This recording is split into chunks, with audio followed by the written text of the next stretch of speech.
Arizona awakens your senses.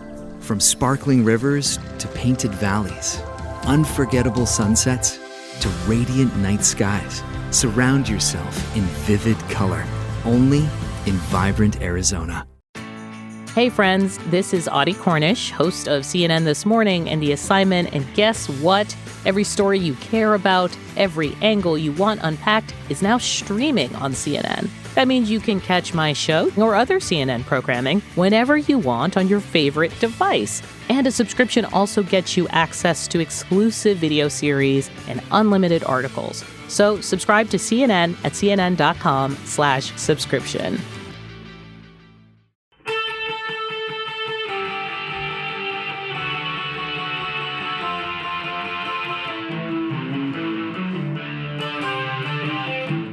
This is the Daily Blast from the New Republic, produced and presented by the DSR Network. I'm your host, Greg Sargent.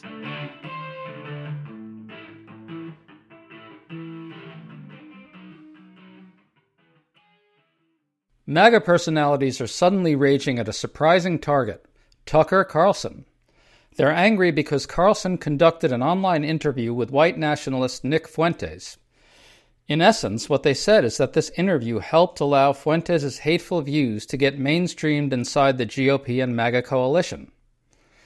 But it occurs to us that all this bellyaching about Carlson and Fuentes might be less than sincere, and that it captures something essential about MAGA. MAGA can't keep the hateful views at bay because the movement constantly traffics in very similar views, albeit in somewhat more subtle ways. The failure of this kind of gatekeeping on the far right is a story that goes back half a century on the American right, and this episode captures that story perfectly. So we invited on David Austin Walsh to explain all this. He's the author of Taking America Back, the Conservative Movement and the Far Right, and one of the best out there at decoding all this stuff. David, good to have you on, man. Yeah, thank you for having me. So Nick Fuentes appeared with Tucker Carlson, and that's become a big story. Fuentes is known for all kinds of hateful rhetoric, including him saying about the Holocaust, quote, 6 million cookies, I'm not buying it, close quote. He's also said Jim Crow benefited its victims. There's lots and lots and lots of stuff like that out there. David, can you quickly recap what happened in the Tucker interview? So Tucker gave Fuentes this softball interview, which went on for about 2.5 hours. It was uploaded last week online. Fuentes dialed back to a certain extent his most extreme rhetoric in order to sort of maximize his appeal. I listened to most of the interview, and he didn't really go on the insanely racist and over-the-top diatribes that if you actually listen to his actual show, he is always doing. But he did go on at length about the Jews and about sort of Jewish control of American foreign policy. He talked about Sheldon Adelson. He also talked about how he sort of considered himself, because of the Jews, because of his sort of opposition to Jewish control of the Republican Party, as he sort of put it. It's not a direct quote. But his opposition to sort of the mainstream conservative movement. Well, it's clear that Tucker Carlson seems to have decided that he can't afford to marginalize Nick Fuentes' followers, who are sometimes called groypers. At Vox, I thought Zach Beecham made a really interesting version of this point as well. David, can you explain what groypers are and why Tucker can't afford to alienate them? Yeah, and actually, this has been something that has been bubbling below the surface on the right for the past couple of years, and it's really kind of thrown itself into public view just beyond the sort of close circles of the right. It's been said before his assassination. The Know Your Enemy podcaster Sam Edler-Bell and Matt Sitman made this point a little while ago. It's been said that Charlie Kirk was actually starting to kind of position himself in August and September before he was killed to sort of neuter, or at least attempt to prevent a challenge from his right emerging out of sort of groyperdom. So the groypers are basically the followers of Fuentes. They're more or less neo-Nazis. They subscribe to an extremely racist, extremely anti-Semitic, extremely misogynistic sort of set of views. I'm sure that many listeners have been following with interest that story that appeared in Politico a few weeks ago about a group chat leak featuring all sorts of conservative activists who were just saying incredibly racist and anti-Semitic and sexist things and making rape jokes and all the rest of it.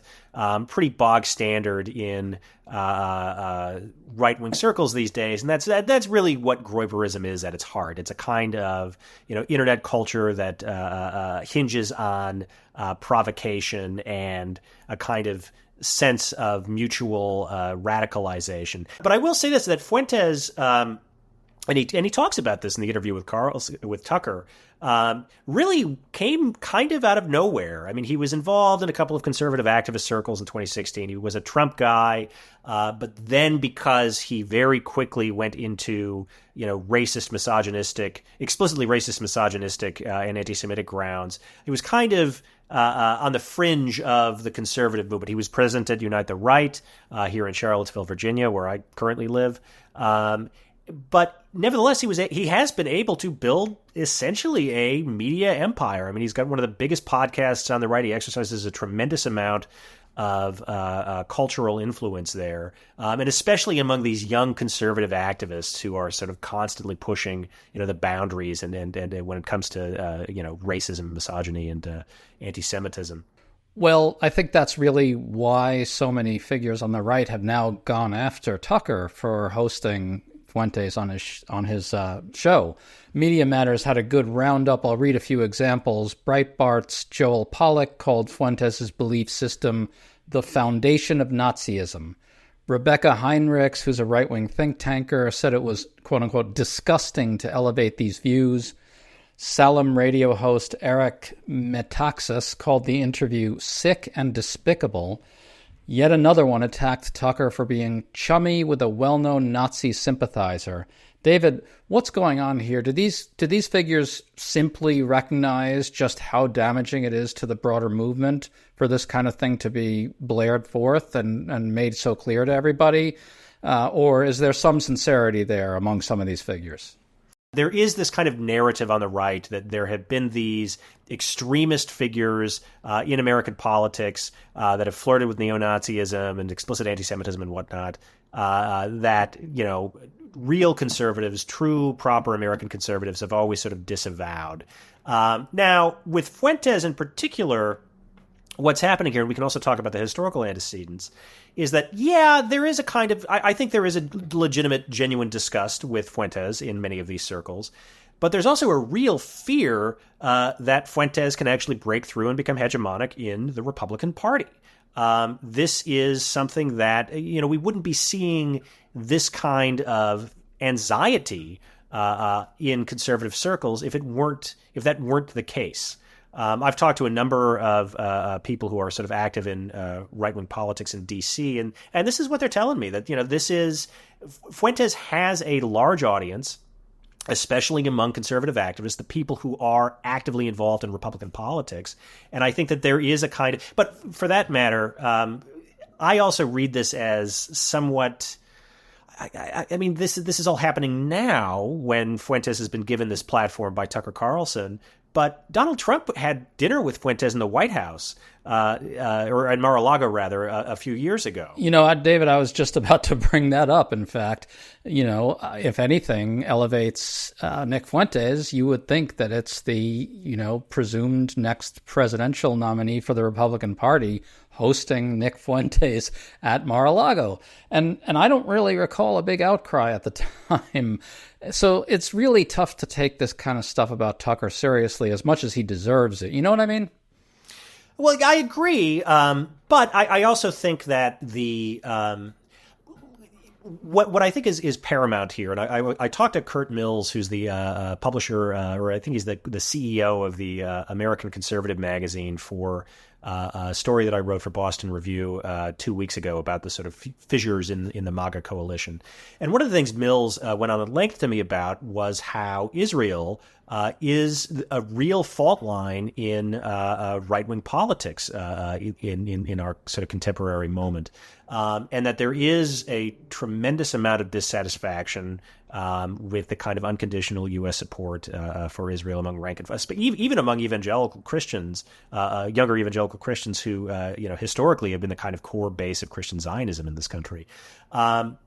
And he told me that he thinks that this is going to be the fault line on which the kind of battle of the succession for Trump, assuming he doesn't run for a third term, which he's constitutionally barred from, but we'll see what happens, that this is going to be one of the major issues of the 2028 primary.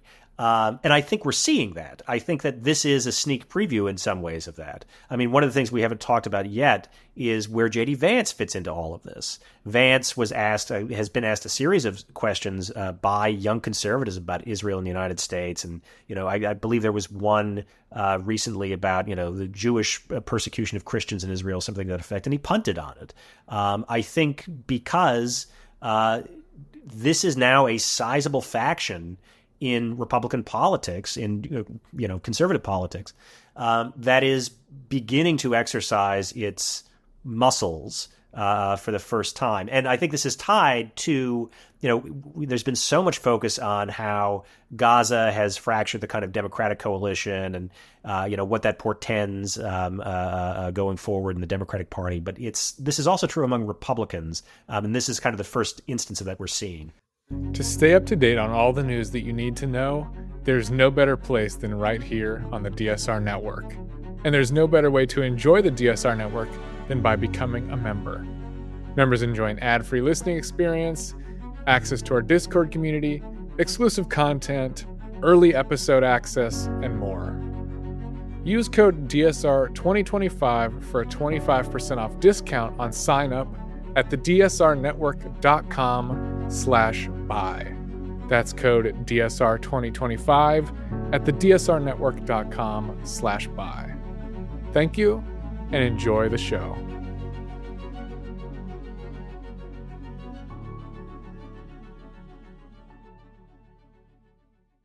Well, let's go a little broader there, because I think we really are looking at a preview of the struggle over the MAGA movement that's going to kind of erupt once Donald Trump is, gone, presuming he will be gone. I just don't think there's a figure like Trump who can manage these types of tensions in quite the way he can, because he's capable of going out there and being openly racist while also just flatly denying that he's actually doing it. And he just kind of rolls over who's ever in his path when they kind of point out the contradiction. There's a weird talent there that I think someone like J.D. Vance lacks, this ability to be racist and pretend you're not being racist. It's a weird skill, isn't it? And that's where the struggle is going to come in. And I think where the anxiety you're talking about comes in, right? The fear is that there actually is a very large body of people on the far right who want their standard bearers to believe what Nick Fuentes does, right? No, I think that's right. And I think that one of the potential successors to Trump, obviously Vance is well positioned because of his, position in the White House. But I don't think that he has the raw charisma of a Tucker Carlson. I think Carlson is an underrated figure for, the struggle for succession, because he is, in a sense, better able to communicate these things. One of Fuentes's real assets as a sort of political figure, as a media figure, is that he does kind of just sound like some guy from Chicago. If you actually just sit down and listen to him, he especially with his suit and tie affect, he doesn't come across as, he doesn't immediately code as, particularly extreme. But when you actually listen to the substance of what he says, it's like, my God. Well, let's talk about the big story on the right going back half a century. I want to flag another quote from Washington Examiner contributor Brad Palumbo. Quote, Fuentes won, he is mainstream now. The years-long effort which I participated in to gatekeep the anti-Semitic hateful freaks out of the Republican Party and conservative movement failed. Close quote. So, David, just going more broad than just the anti-Semitic angle there, That's the bigger story on the modern right over the last 50 years, isn't it? They keep wanting us to believe that there was this actual heroic effort to keep out the quote-unquote hateful freaks, right? But then when you actually go through the history of the right, which you have done in your excellent book, you discover that the gatekeeping was not exactly as heroic as, it's been advertised since. Can you talk about that? Yeah, I think that a lot of this gatekeeping narrative is very self-serving for the sort of modern conservative movement, and it doesn't really do justice to what was happening at the kind of granular level where you would have these moments in the history of the American conservative movement in the 1950s, for instance, when William F. Buckley, shortly after he founded National Review, he was in this controversy over whether his authors could appear, or the people who were on the masthead could appear in the anti-Semitic American Mercury magazine. And he hemmed and hawed for years before finally laying down the law and saying, we can't do this. And even then, he maintained ties and friendships with some of incredibly extreme figures, Ravilo Oliver, most prominently, who was a classics professor at the University of Illinois. I write about him extensively in my book. He's somebody who I think deserves his own biography one day. He's one of the godfathers of the modern neo-Nazi movement, which evolves out of apostates to American conservatism. There is this shared lineage there. Buchanan, Pat Buchanan in the 1990s. I mean, I was just kidding. There's been a tremendous amount of debate recently among historians about, whether or not we can call Pat Buchanan an antecedent to Donald Trump, or there's any influence there. And I'm very much of the opinion that there is absolutely an antecedent there. But one of the things about Pat Buchanan is that he is condemned across the American right in 1991 for making sort of anti-Semitic claims about Israeli control over U.S. foreign policy. In December, late December 1991, National Review magazine publishes this special issue in search of anti-Semitism, which is turned into a book by Buckley, William F. Buckley, later in the next year, in 1992. And John Gans writes extensively about this in his book. But one of the things that I think people forget, is that Buckley more or less endorses Pat Buchanan in the New Hampshire primary in 1992. Now, he's not saying he's all aboard, the Buchanan Brigade train or whatever the expression is. It's very much a kind of tactical decision to register displeasure with the moderate administration of George H.W. Bush. But nevertheless, this is a guy who essentially says is an anti-Semite in his magazine in December, and then within 2 months is endorsing him. And so, there is this. One of the reasons why there has been this constant kind of ebb and flow and tension on the American right is, on the one hand, the conservative movement has always wanted to have, or at least have the narrative of a firm wall between, the crazies and the responsible conservatives. But you also need the support of the crazies, the fringe, the kooks, in order to, not necessarily for electoral majorities, but in order to staff positions and whatnot. This was the problem with Barry Goldwater in 1964. He needed the John Birch Society. He needed Birchers to volunteer for his campaign, do door knocking. It ended up crippling his. I mean, he wasn't going to win anyway because of economic reasons. But it ended up crippling his campaign. But he needed it to be the nominee in the first place, and he didn't dump the Birchers. Goldwater didn't publicly criticize the Birchers until October 1965, when he's no longer running for office. So, looking ahead, J.D. Vance is the presumed nominee in 2028 for Republicans. How does he navigate this? I don't think he has Nick Fuentes over to dinner at his house.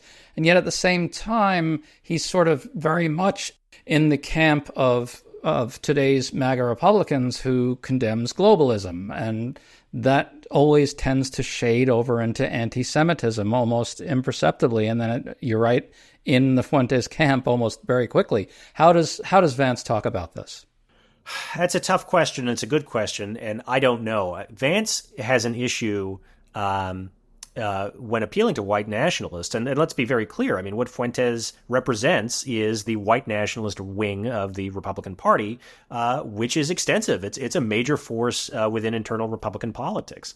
And Vance is married to a Indian American woman, and his children are mixed race, and his wife is a practicing Hindu. And he's, he has made indications just in the past couple of weeks that he is attempting to sort of forestall or nullify that kind of criticism from the white nationalist right. He's talked about how the religious nationalist right. He's talked about how he hopes that his wife converts to Christianity, for instance. So I think that, Vance is worth watching because he's an absolute political opportunist, doesn't really believe in anything beyond his own sort of personal advancement. I think we've seen that throughout his career. I think that we'll have a big clue about the relative. And the other thing I will say about Vance is he's not stupid. He knows how to play these different factions to the right off of each other. And so if he decides to embrace this kind of white nationalist, Christian nationalist affect, it's because he thinks it's going to be necessary for him to win this struggle for succession. So he's worth looking at very closely over the next couple of months. Well, you sure unpacked a lot there, man. This wasn't just some little rinky-dink feud over Tucker Carlson. This is the story of the American right and where it's going, in the post-Trump era, presuming there is one. David Austin Walsh, thanks so much for coming on, man. Always good to talk to you. Thank you.